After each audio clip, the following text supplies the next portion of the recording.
one of the coolest things of being around Billy was seeing people come out of a sweat. And I called it the blossoming, because they'd come out and they either found a piece of themselves that they lost somewhere, or they, came to some type of inner understanding, or some either miraculous or mystical experience happened. And when they come out and you can just see them blossoming right in front of you, it's one of the most amazingly beautiful things that there is being present when blossoming is occurring. I don't think there's anything better. I totally agree. And for me, this is what draws me to doing the meditation and doing these long retreats, because people have these quintessential experiences, awakening experiences, and you see people going into the retreats, their faces are heavy with stress and life, and at the end it's like they're a different person. It's like you see who they really are. And often I love listening to the people's experiences in the meditation, because they're so different.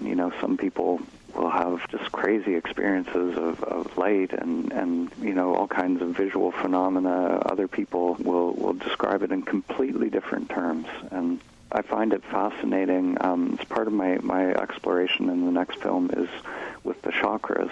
What I've started to realize is that a lot of the phenomena that people experience in meditation or in a sweat lodge or anything where their essence is becoming concentrated, a lot of it has to do with the consciousness in the chakras.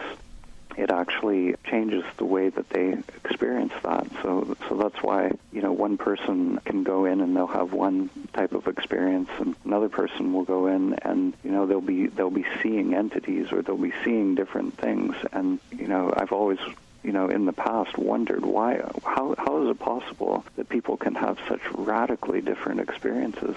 I think one of the things that has been really powerful for me is understanding the concept of states of consciousness versus stages of consciousness. Mm-hmm. And Ken Wilber was actually the one who really clarified that for me anyway. So the states of consciousness are always accessible. The state of being here in the now is always accessible. It doesn't happen in time. It's not something that needs to unfold. But the stages of consciousness and the chakra development is something that it is in time. It has to unfold organically.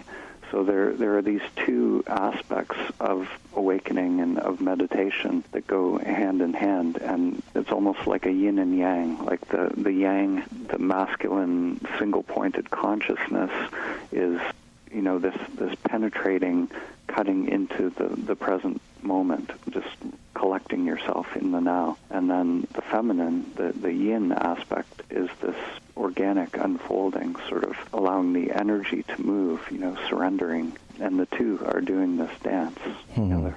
Beautiful. Now, would that be how much energy is stored in each pool of the chakras as to what their experience would be? Is that what you mean? Yeah, just where the Kundalini energy, people have like a predominance usually of where their consciousness is in the chakras. So they may be exploring a particular chakra, like for example, a businessman who's a really good business or businesswoman, exploring the Manipura chakra might be what they're exploring, their personal power, manifestation, money. So, there might be a lot of consciousness in the third chakra in their life. Or somebody who, maybe is exploring a relationship, and a lot of their focus in their life might be on the second chakra. Or an artist might be in the throat chakra, or a meditator might be, somebody who's really exploring consciousness might have a lot of their, awareness centered around the sixth chakra. So it's like whatever you're exploring in your life, it's like wherever you focus that consciousness, the energy, and you could say the yantra or the energetic fractal of that chakra starts to form around wherever you've focused your consciousness. And then will it begin to store? To store it? Yeah.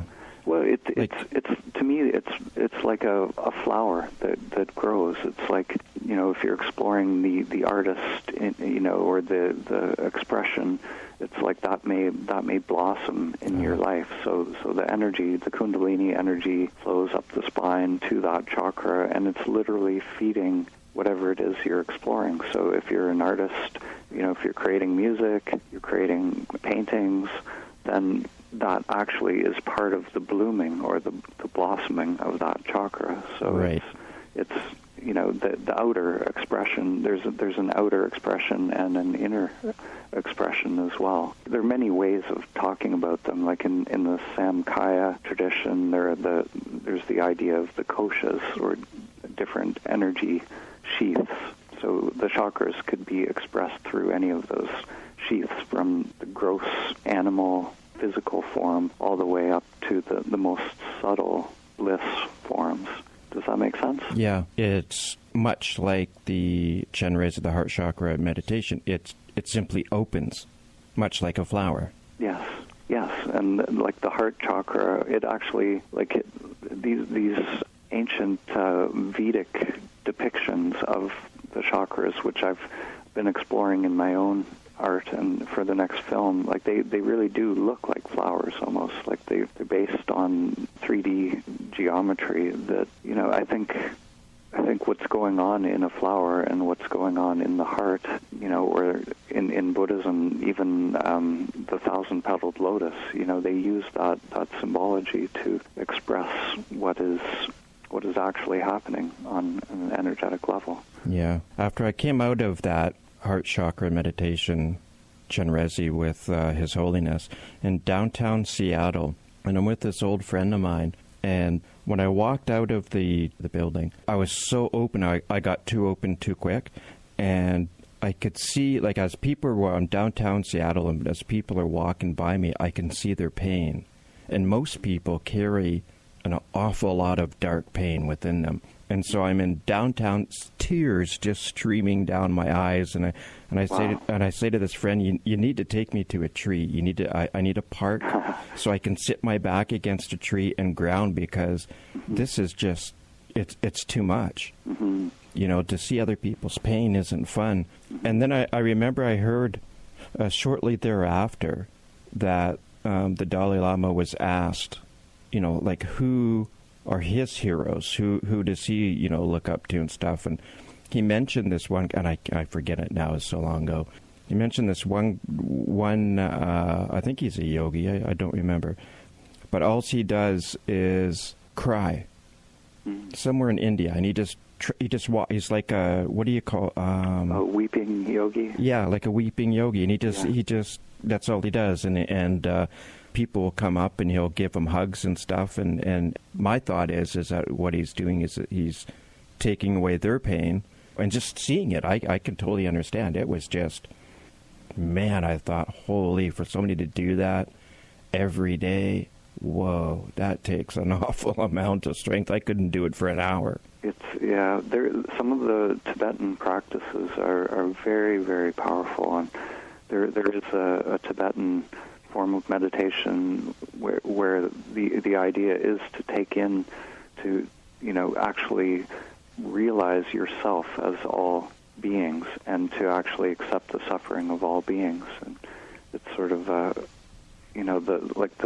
bodhisattva idea, where it's like the bodhisattva, like the awakened being, is one who isn't just working for their own awakening. They're working for the awakening of all beings. So it's not just about moving through your own patterns and getting away from your own pain. It's actually opening the heart to actually on a real tangible level to feel yourself like you were describing, like you were feeling these other beings, to feel everyone as yourself, literally as yourself, and to actually move that through your own energetic pattern. And this is part of expanding the chakras and growing the chakras, and opening the heart chakra is I love that image of Christ with the open heart, with the thorns around the heart, and the heart is on fire. To me, that's what it's about. It's painful to go to that level of openness. You know, you're literally ripping your heart open. Yeah. So, you know, I was talking to Billy about it. One of his favorite sayings was, "Comes with the territory." Comes with the territory. yes. You know, about sacrifice, surrendering, about, you know, all that stuff. It's also like, comes with the territory. yeah. Yeah, and I think there's a tendency for, you know, I think it's hardwired into us. We want to, you know, just have the blissful experiences and, you know, move away from our pain. But the real awakening is going into that pain. In the meditation, that's the key. Like when people, you know, start meditating, they all of their pains and their patterns start coming up, and they will, you know, just naturally start to shift away from that pain. And part of the maturation of the meditation process is to just sit with it, just to be with it, to move into it, to start to explore it, and just see what it's all about, and understand the mechanism that actually, you know, the mechanism by which that pain actually arises. Yeah. And welcome back to the program. You're listening to Sacred Space, or in CJUM 101.5 FM out of Winnipeg, Manitoba, Canada. We're sitting here talking to Daniel Schmidt, the creator of I want to say something other than amazing or incredible. Not only is it eclectic and holistic, but it's just a wonderful journey of and through self that I think everybody should watch, because I'm sure there's something in there that everybody can relate to. At least one or two of the different concepts, or there's got to be something in there for everybody. Well, welcome back, Daniel. What do you think about that? Do you think there's something there for everybody? I would say everyone has a Buddha nature, so for sure, yeah, absolutely. Like even little kids, I think the yantras and the fractals, I think these are sort of archetypal images that resonate. And, you know, even if your mind isn't working, I think on a deeper level, those images can actually resonate. So, yeah, sure. For sure. I mean, I remember when I got my very first 486, it was after I hurt my back, and I had to get rid of my motorcycle because I couldn't ride it anymore, so I traded it.